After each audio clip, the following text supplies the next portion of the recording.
So the reason I like it is because you can't control it.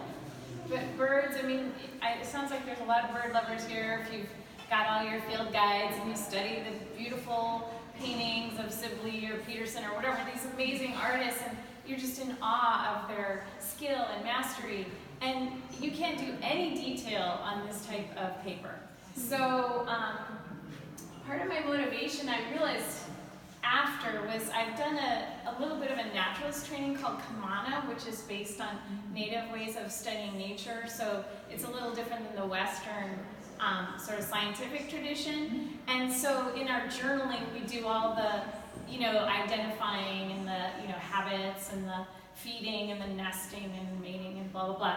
And then we do sometimes, on some species, we do like anatomical drawings. But they also, at the end of all this study of all the scientific parts of the bird, they encourage you to do what's called a spirit drawing of the bird. And I realized after I read that that's what these were. I was trying to capture how I felt or how the bird felt to me. And I love that you used the word tender. It was just, it was so perfect for how I feel about birds. It's like, you just want to hug them, but there's no way you could ever do it. So you just have that really strong feeling or connection for them. So anyway, I'm not doing them anymore, but I did a project for the Emeryville. They had a public art project, and they commissioned 4 paintings, and I chose to do birds. And it took me 60 paintings to get 4 good ones because it's such a hard medium to work with. They were all on the Yupo paper? On Yupo, and the pages, and like to actually capture the bird, it was just, artists are great. I know. But Did you get one on a postdoc?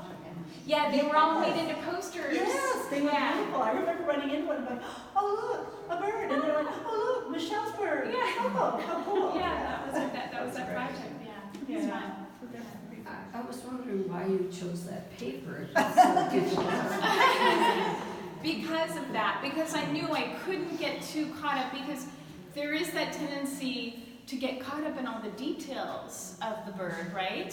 So this kept me from being able to even approach that. I couldn't do any feather detail. I mean, I was just trying to, it was like trying to capture something, the essence of the bird, and enough that a birder would probably be able to identify it. I think but that not so much that it became a bird illustration, which as much as I admire it, it wasn't what I was going after, because I feel like those bird illustrations are really for IDing birds, but they don't really tell you what is this bird like when you see him, what are you going to feel, what's his way in the world, so.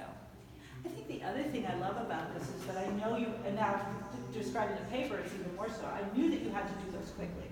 Yeah. You have to work very quickly with that kind of a medium.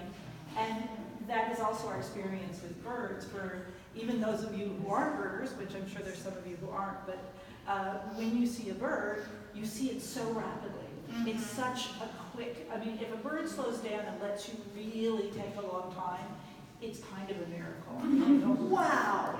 Or sick. Yeah. but yes, but so often our experience with birds is this incredibly, Yeah. Well, thank you very much, Michele. Is there anybody else? Okay.